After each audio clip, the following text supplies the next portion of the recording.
خلافت کیسے آنی ہے؟ آپ ہمیں کوئی سسٹم اور طریقہ بتائیے، وہ جو طریقہ اور سسٹم آپ کو بتائیں گے اسی طریقے اور سسٹم کو دیکھ کر علماء نے اس بات کے اوپر اجماع کیا، ہرگز نہیں، بلٹ کے ذریعے ہرگز نہیں، مسلمانوں کے اوپر تلوار اٹھاؤ گے، مسلمانوں کے اوپر گولیاں چلاؤ گے، اس سے بہتر ہے یہ کہ بیلٹ کے ذریعے تبدیلی لائی جائے۔ بلٹ سسٹم درست نہیں ہے، اس کے خطرات، اس کے نتائج زیادہ سنگین ہیں۔ اس لیے میں ان نوجوانوں کو جو خلافت کے خواب میں اور ڈھکوسلے میں مبتلا ہیں، الیکشن کے دن ووٹ یہ بھی ڈال رہے ہوتے ہیں، اس خواب سے باہر آئیے۔ وجہ کیا ہے؟ اس خواب کو سب سے زیادہ عصر حاضر میں ڈاکٹر اسرار صاحب نے لوگوں کے دماغوں میں ڈالا۔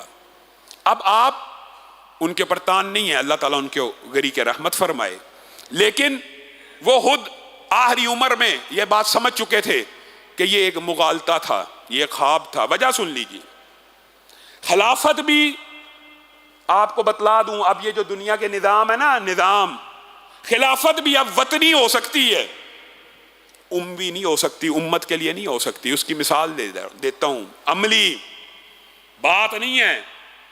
خلافت تو پھر افغانستان میں قائم ہوئی تھی، تو ڈاکٹر اسرار نے ملا عمر کی بیعت کیوں نہیں کی بتائیے؟ وہ جو خلافت کے سب سے بڑے داعی تھے، کیا خلافت بھی پھر وطنی ہوتی ہے؟ پھر اگر ملا عمر نے خلافت کا اعلان کیا تھا، اس کی بیعت کیوں نہیں کی پوری دنیا کے خلافت کے داعیوں نے؟